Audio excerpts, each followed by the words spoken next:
Hello everyone, তোমরা সবাই কেমন আছো? আশা করি সবাই খুব ভালো আছো। আমিও খুব ভালো আছি। আমি পূজা, তোমাদের সাথে শেয়ার করতে চলে এলাম আবার একটা নতুন ব্লগ ভিডিও নিয়ে। তো দেখো, আজকে আমি রেডি হয়েছিলাম আমার দেশের বাড়ি যাব বলে।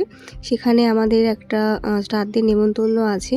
যাই হোক, তাই দেখো আমি আর মাম্মা মিলে কিন্তু সকালবেলা রেডি হয়ে নিয়েছি। এটা ছিল আজকে আমার আউটফিট, এটা ছিল মাম্মামের আউটফিট। তো দুজনকে কেমন লাগছে অবশ্যই জানিও। আর ভয়েস ওভারগুলো শুনতে হয়তো তোমাদের একটু প্রবলেম হবে, কারণ এখানে অনেক আওয়াজ। তাও কিন্তু তোমাদের সাথে ব্লগটা আমি তাড়াতাড়ি শেয়ার করছি। তো দেখো, মামাম কিন্তু খুব এক্সাইটেড ছিল কালকে থেকে দিদুন বাড়ি যাবে। তো এই ছিল আমার একটা ব্যাগ, আর ওখানে দুখানা ব্যাগ হয়েছিল। তো দেখো, তোমার দাদাভাইও এখন রেডি হয়ে গেছে, এখন কিন্তু জুতোটা পরলেই হয়ে যাবে। তো মাম্মাম কিন্তু টুপি টুপি পরে রেডি। তবে জানো তো, আজকে ওয়েদারটা খুব ভালো ছিল, কদিন ধরেই বৃষ্টি হচ্ছে, তার জন্য ওয়েদারটা একদম ঠান্ডা ঠান্ডা। তারপরে কিন্তু ঠাকুরের নাম নিয়ে আমরা বেরিয়ে পড়লাম। আর যেহেতু অনেকটা দূরের রাস্তায় যাব, তাই কিন্তু প্রথমে চলে আসলাম পেট্রোল পাম্পে তেল ভরতে, কারণ গাড়িতে তেল না থাকলে তো আর অত দূরের রাস্তা জার্নি করাটা সম্ভব নয়। এখান থেকে মোটামুটি এই 1.5 ঘন্টা মতো সময় লাগে। আমরা বাড়ি থেকে বেরিয়েছিলাম ওই 9:45 মতো। যাই হোক, তেল ভরার পরে কিন্তু আবার রওনা দিয়ে দিলাম। যেহেতু অনেক দিন পর বাড়ি যাচ্ছি, তাই কিন্তু মিষ্টি তো নিতেই হবে। আর তাই কিন্তু আমাদের সামনেই যেই দেবকে যে একটা দোকান আছে, সেখানে মিষ্টি ভীষণ ভালো, টেস্টফুল, ভীষণই ভালো টেস্টি আর কি। সেখান থেকে কিন্তু মিষ্টি আর দই নিয়ে নিলাম বাড়ির জন্য। তো এখান থেকে এসে দেখছিলাম কোন মিষ্টিটা নেওয়া যায়। তবে ওই একটা মিষ্টি দেখলাম, যেটা কালাকাঁদের ওপরে ক্ষীর টাইপের দেওয়া, সেটা দেখে বেশ পছন্দ হলো, সেটাই নিলাম। সাথে 1 কেজি দই নিয়েছিলাম। তারপরে দেখো, এখানে দেখলাম যে পরোটা ভাজছে, তাই তোমার দাদাভাই বললো যে 1 প্লেট নাও, তুমি আর আমি খাই। তো সেটাই নিয়ে নিলাম। মামামা একটু খাচ্ছিলো আমাদের সাথে। আর পরোটাটা কিন্তু ভীষণই ভালো ছিল, মানে একদম লাইটের মধ্যে, কোনো তেল অতটা ছিল না, অয়েল ফ্রি ছিল। যাই হোক, দেখো আমরা 3 জন মিলে এখানে একটু ব্রেকফাস্টটা সেরে ফেললাম। বাড়ি থেকে বলেছিল ব্রেকফাস্ট করে না আসতে, ওখানে গিয়ে ব্রেকফাস্ট করতে, তবে একটু দেরি হয়ে গেল তো বেড়াতে, তাই কিন্তু ব্রেকফাস্টটা সেরেই নিলাম। তারপরে কিন্তু আবার আমাদের যাত্রা শুরু হলো। আর যেখানে যাচ্ছে সেটা কিন্তু পুরো গ্রাম্য পরিবেশ, তাই কিন্তু এই রাস্তাগুলো দিয়ে যেতে গাছপালার মাঝখান দিয়ে বেশ ভালোই লাগছিল। আর ওয়েদারটাও যেহেতু আজকে একদম ভালো ছিল, তাই কিন্তু একদমই কষ্ট হয়নি। যে প্রচণ্ড পরিমাণে কদিন ধরে গরম পড়েছিল কদিন আগে, সেই গরমটা থাকলে তো আমাদের যাওয়াটা একদম, মানে কি বলবো, খুবই চাপের হয়ে যেত। তাই হোক, দেখো তারপরে কিন্তু যেহেতু হাই রোডে উঠে গেলাম, তাই কিন্তু একটু হেলমেট পরে নিলাম। তো পুরো রাস্তার জার্নিটা তোমার সাথে শেয়ার করাটা সম্ভব না, কারণ অনেকটাই তো রাস্তা, 1-1.5 ঘন্টার রাস্তা। যেটুকু পাচ্ছি তোমাদের সাথে শেয়ার করছি। দেখতেই পাচ্ছ ধান জমি, সবে ধান আর কি উঠবে, এখন উঠেছে, তাই জন্য হলুদ ধানগুলো পেকে গেছে, খুব সুন্দর লাগছিলো দেখতে। তো দেখো কত গাছগাছালি, আরও অনেক সুন্দর সুন্দর ভালো ভালো ভিউ ছিল, সেইগুলো আর ক্যামেরাতে ক্যাপচার করা হয়নি, কারণ আমি লোকেশান দেখা, মানে লোকেশান আমি বলছিলাম আর তোমার দাদাভাই সেইভাবে ড্রাইভ করছিল। যাই হোক, তো দেখো আমরা কিন্তু এবারে চলে আসলাম হাবড়ার এই রেল ক্রসিংটা ক্রস করেই কিন্তু আমাদের বাড়ির দিকে যেতে হয়। আমার বাড়ি হচ্ছে বাদুড়িয়া যদুরহাটিতে।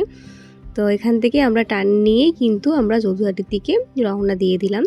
এখান থেকে কিন্তু বনগাঁ, তারপর হচ্ছে তোমার চাকলা ধাম, সেখানেও যাওয়া যাবে। তবে আমরা এবার একটু ভুল রাস্তায় চলে এসেছিলাম। চাকলা ধামের পাশ থেকে কিন্তু আমরা এসেছি, যার জন্য আমাদের একটু সময়টা বেশি লেগেছিলো। তো দেখো, টানা 1.5 ঘন্টা জার্নি করার পর আমরা ফাইনালি বাড়ি চলে আসলাম। তো এখানে এসে দেখি আমার বোনটা ওয়েট করছিলো আমাদের জন্য রাস্তায়। এই হচ্ছে মাম্মাম আর মামামের মিমিরা।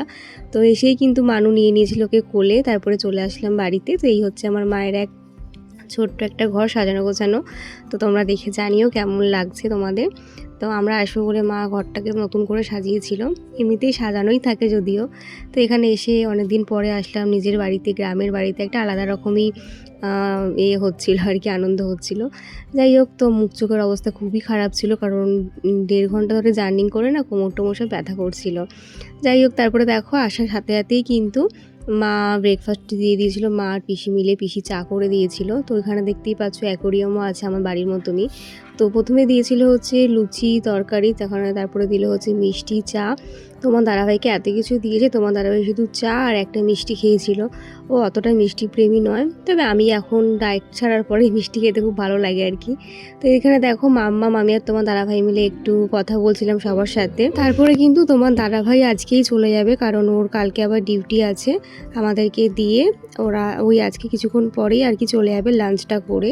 তো দেখো, এখানে তোমার দাদাভাইকে তারপরে আবার আবার মাজাও দিয়ে দিয়েছে, তাও খেলো না। মানে ও না জার্নি করে আসলে অতটা খেতে চায় না, চাটা খেয়েছিল।